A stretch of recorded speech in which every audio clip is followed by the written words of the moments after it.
Headlines आप जान चुके हैं। आगे बढ़ते हुए आपको बनाएं कराची गुल प्लाजा में जहां कभी रौनकें हुआ करती थीं, लोगों का रश हुआ करता था, अब वहां राख के सिवा और कुछ भी नहीं। गुज़श्ता रोज लगने वाली आग में अब तक 14 लाशें निकाली जा चुकी हैं और सैकड़ों लोग ताहाल लापता हैं। मजीद क्या तफसीलात हैं हमारे नुमाइंदे फतेहुल्लाह से जानेंगे जो इस वक्त गुल प्लाजा की जगह पर मौजूद हैं। जी फतेहुल्लाह, बताइएगा।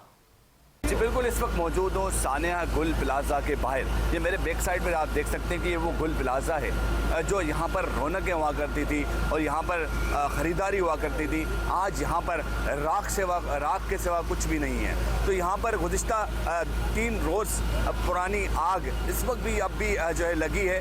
अभी आग पर काबू तो पाया जा चुका है, लेकिन अभी भी आग काफ़ी जगहों पर लगी हुई है और दूसरी जानब इस वक्त भी जो है कूलिंग का अमल जारी है। और मेरे कैमरामैन आपको दिखा रहे हैं कि इस वक्त जो ये गुल प्लाजा की बिल्डिंग है, ये मुकम्मल तौर पर जो इनमें दरारें पड़ चुकी है और अंदर जो जितने भी स्ट्रक्चर है वो मुकम्मल तौर पर तबाह और बर्बाद हो चुका। और ये आप देख सकते हैं कि अब भी जो है फायर टेंडर की जानिब से ये जो धुआं उठ रहा है, ये आग अभी भी काफ़ी जगहों पर लगी हुई है और उसके बराबर में जो कोना है वो इमारत मुकम्मल तौर पर बोसीदा हो चुकी है। और इस वक्त बहुत बड़ी तादाद है लोगों की जो है यहाँ पर, दुकानदार भी है, उनके लोग भी, और दूसरे यहाँ पर जो मकामी मार्केट्स के लोग हैं वो भी यहाँ पर मौजूद है।